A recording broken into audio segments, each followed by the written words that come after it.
Hello there, everybody. I'm Jonah Rosenblum. I'm sports editor of the Daily Northwestern. I'm joined here today by football beat writers Josh Walfish and Colin Becht. A huge week for the Wildcats this weekend. They go down to Kinnick Stadium. They're playing Iowa. Both teams really need a win. Northwestern is 2-3. They've lost their last 3 games. And then Iowa is 3-2, and they've kind of limped along as well. So let's start with you, Colin. This Northwestern-Iowa rivalry has become a bit of a hot subject in recent years. And I think a lot of Wildcats fans have started to assume that, the Hawkeyes are on the schedule, we're going to beat them. Obviously not the case. Iowa beat Northwestern 20 straight times back in the day. Northwestern's had the recent edge 5 out of 6. Can you talk a little bit about how this rivalry developed in the first place? Listen, as you mentioned, Northwestern was sort of moving out of that cellar dweller mentality into a legitimate player in the Big Ten. Coach Gary Barnett really emphasized that Iowa game as a chance to prove that the program had really taken a leap forward. And as Fitzgerald was a player under Gary Barnett during that time, I think he's brought that same sort of emphasis that Iowa is still a very important game for Northwestern. As Iowa is a school that probably doesn't give Northwestern as much respect as maybe the Cats would deserve. Still sort of thinks them in sort of a little brother type sense. So I think that Fitzgerald still keeps that mentality, knowing how Iowa sort of treated Northwestern back when they were a bit of a cellar dweller. And, it doesn't hurt that Iowa was the team that broke Fitzgerald's leg and kept it from playing in the 1995 Rose Bowl. So I think, he's probably got a little extra animosity towards Iowa compared to, other Big Ten teams. And, of course, he brings that and shares that with the players throughout the week leading up to the game. And then one thing Northwestern has done very well against Iowa over recent years has been finishing. I mean, they won 17-10 in 2009, and then last year, of course, there was Dan Purse's touchdown pass in the last couple of minutes to win the game. They finished well against the Hawkeyes. They haven't finished well against anyone else. And, you've seen, 2 straight weeks of just huge leads that Northwestern has blown. And last week they led Michigan by 10 points at halftime.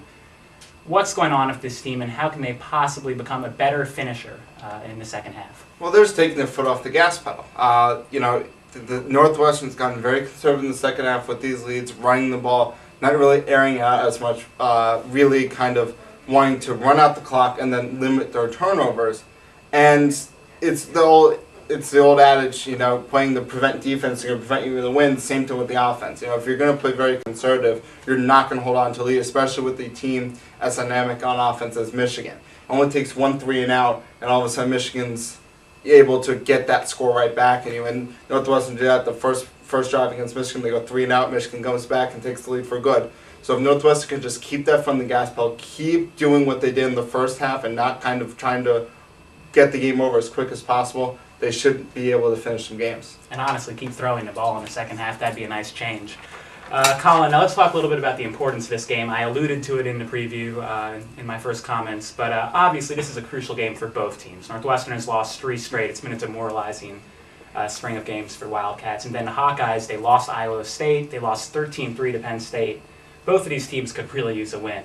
Yeah, it's definitely true. And, it's early in the season, but it really is, in many senses, a must-win game for both teams. For Northwestern, already 0-2 in the conference. They can't afford to go 0-3. And with only 2 wins thus far, you have to start looking for where are those 6 wins going to come from that are going to get them to a bowl game. Iowa's a good chance to get one of those wins, and maybe it'll be just enough to get them into a bowl game, but they can't let too many opportunities like this slip away, or else they're going to be done with their season by the end of November.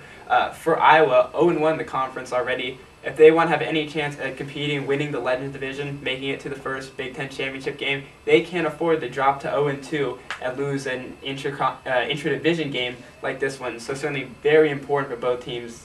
Both really need to win this one. Absolutely. And Josh, if you could talk a little bit about this secondary, and it seems like we're talking about it every single week, but that's because it's a problem every single week. And you saw last week, Michigan they knew that the secondary was Northwestern's weakness, and they picked it apart. They threw deep all game, and it worked. And, you saw Illinois, A.J. Jenkins, 268 receiving yards. This secondary's had a lot of issues, let's face it. Can a secondary with Jervin Matthews, who struggled to adjust to the defense, and you've seen Ibrahim Campbell, who's struggled as well. With those 2 guys, can this be a good secondary? Can this be a good secondary? Yes. They're playing Big Ten football, so obviously they have to have some talent.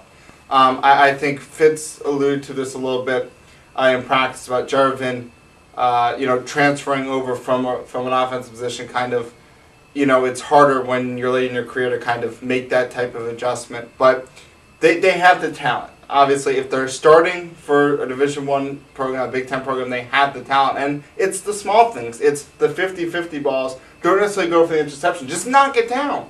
Just play another down. Get that to second down, third down. Don't give up the 54-yarders like we saw Matthews and Campbell do against Michigan, which Denard threw some very shaky balls, but they were 50-50. They were right there for the taking of just knocking it down, getting an incomplete pass, and Northwestern just let Michigan come right over the top and grab that ball, get the big game. So that's the key. If they can stop those big plays, I think they'll be a little bit more successful. So then let's get to our favorite segment of the show, and that's picks. And I know it's why my mom watches. It's why all of our fans, I'm sure, are tuning in. But let's start now. Josh, I heard something a little funny about you, and I heard that you are not going to shave until Northwestern wins another game. And obviously, the way things have been going recently, that could be a little troublesome. So tell me this: are you going to be shaving on Sunday? Will you be shaving? I don't think so. I think Northwestern's continuous struggle against the pass is going to hurt, especially with against the passer like James Vandenberg. I think Iowa wins big. I got them 42-20 at home. And then Colin, how about you? Well, I think it'll be a little closer than that because, Vandenberg doesn't have the same dual threat capabilities that Denard Robinson and Nathan Shieldhouse had, so Northwestern can focus a little bit more on the pass. I think the Cats will have a lead, but I've seen the past 2 weeks, they will not hold on to the lead. Vandenberg will lead Iowa back, and Iowa will pull out the win 31-28. All right, here you guys go. Not so fast, my friends. Not so fast. Northwestern's going to win this game, and I will tell you why. First of all, Vandenberg was awful last week. 2 picks, and Iowa scored 3 points against Penn State. That's pathetic. And then you look at this rush defense, 231 rushing yards. They gave up 231 rushing yards. I don't care if you're Mike Trumpy, he's out of the game. I don't care. Adonis Smith will come in, anyone. Trayvon Green will come in, and they will run the ball. This game is going to the Wildcats. Yeah, you can call it 24-17 at Kinnick Stadium. So, let's wrap it up. We had Josh Walfish, we had Colin Becht here. I'm Jonah Rosenblum. Guys, please tune in at The Daily Sports on Twitter. Please follow us. And, of course, always stay tuned to www.dailynorthwestern.com, where we'll have our live blog and we'll also have all of our post-game wrap-up. Thank you so much for tuning in. Have a great night, guys.